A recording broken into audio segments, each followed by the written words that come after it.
Yeah, he's definitely been a very high energy. He's trying to get us fired up and get us going. I love it. He's definitely stepped up in an energy level, I guess you could say. He's letting us know he wants us to play with energy, and he's reciprocating it. He's the leader of our program and the head of our program.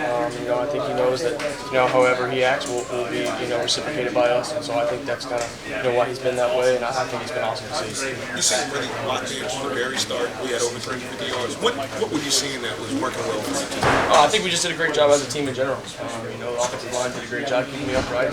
Guys were making plays off the rip, and so I think we made a very big emphasis this week. We started pretty fast in the previous games, but I think we come up short, and so I think that was important for us to not only get down there, like we have in the past on opening drives, but to also finish off. Was your dad able to come to this game? Yeah, he actually was. He was here.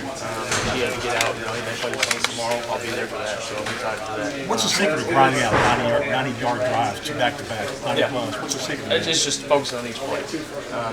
No moment is too big for us as an offense. And I think we did a really good job of just executing and focusing and taking a step by step. What did that mean to have you guys able to be Yeah, it was cool. It was really cool. Obviously he didn't get to make too many games, but what he does is definitely special. So to get to be able to see him pregame and things like that, it was really cool. Yeah, you've been taking everything in for us this season, but they're giving you more passing. Just kind of speak to moving the ball differently with being effective. I think Coach Sloan does an unbelievable job as the coordinator, putting us in good situations. I think he does an outstanding job of understanding how teams are trying to attack us and doing the opposite. And so, our guys are playing back. I think one of the drives we had 3 checkdowns, and we were able to drive the ball down the football field, and the touchdown was on check down. So, Coach Sloan does an unbelievable job just, putting us in the right position and putting us in the right place to be able to make plays. Mason Taylor is now the all-time receiving yards leader for LSU tight ends. Yeah. How great is he? He's awesome. He's unreal. He's a special talent.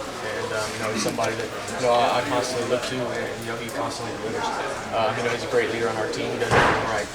So we have a guy like that who not only does things right off the field, but also on the field. It helps. Some of those second efforts too. Yes. The five, yeah.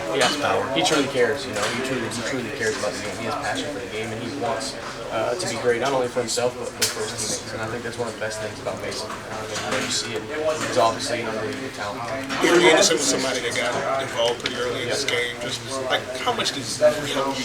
Just like his variety of skills. Yeah, he's very special. He's doing a lot of different things. I think we've seen that over the past couple of weeks. Whether it's an underneath jerk route, he's making somebody miss, or it's a deep shot over the top, he can do all. And so Aaron's been very, very good for us, and an unbelievable job stepping up. You can kind of relate to, like, were you feeling like they were in a sense at that point, and how do you think you guys turned it around just mentally and energy-wise? We came in here and we did what we needed to do at halftime, make the corrections, and we were able to go out there and execute in the second half.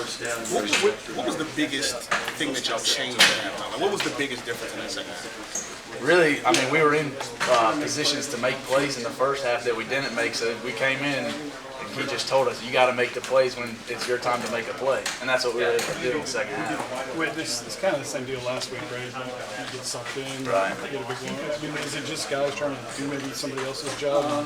Like Brian used to say, do your job. Right. I think that needs to be our main focus this week is trusting each other and knowing that there's 10 other dudes on the field. You need to hold your gap. You don't need to make every single play. How much progress do you think you guys have made, just as a defense as a whole, right? We didn't see the big play today, right? So, right. There's some progress. Right. Coming off of last week, we knew we needed to eliminate the big plays, and I don't think they had any explosive plays tonight. Just part, we weren't here when you answered a minute ago. Just what does it mean to the room, depending on his health? How do you guys step up and fill that void? Yeah, he's definitely stepped up this year as a vocal leader. So when he goes down, somebody else has to step up and kind of fire us up in the huddle. He's always the guy like breaking it down, getting us fired up to go. Brian said your brother will be back maybe next week. Oh yeah, I'm hoping so. Do you feel like y'all allowed 0 points, I believe like less than 90 yards in the second half? Do you feel like that's the potential of what this defense can be? Definitely. I was saying earlier to those other guys over here that that's what we need to figure out how to do that in the first half. Because if we figure out how to do that for 4 quarters of football, we're going to be a dang good football team. How about the pressure that your flanks being able to get off the edge? Oh, it's awesome. When you drop back in coverage and the ball doesn't even come out, that's what you like to see. Is it just their ability to close? Like, what do you think's changing for them? I mean, I would say definitely Coach Peoples has helped our edge rushers tremendously. I mean, they've all told me of how much better he's made them. Does that just come down to technique, understanding? Like, what do you think it is? Definitely, I mean, technique, understanding for sure, and then just doing your job. You know, if you get pressure, you got to have a level rush so then somebody else can make a play. Yeah, what's the biggest, I guess, difference for you this season as opposed to last year, where you're now, a go-to guy? I mean, that just comes with class. I mean, I'm a junior now. I'm one of the leaders on the team, so I just need to step up into my role and take the opportunity when it comes my way. Have you met Richard before, Dixon? No, I haven't. What does it mean to have that record now at LSU? It means a lot. I mean, it's a great accomplishment. It's one of those things that you dream of. So seeing an impact on the program like that means the world. Nuss Two more. seemed locked in from the very beginning. Can you just speak to his performance and even the way that in this young season, like he's been able to grow? Yeah, I mean he's grown every single week. I think just he comes with confidence, and he's getting more confident every single week. And not just with our preparation. I mean, he's comfortable in the pocket, and he's prepared to make these throws and make these calls. So I mean, he's done a great job for us, and he's going to keep improving. You see the defense that they're throwing at you. I mean, you know that you're hot sometimes. I guess just what does it mean to move the ball, even in small? I think you checked it down maybe twice or three times to you, in one of those drives. Just to be the guy that's ready and available and be a target.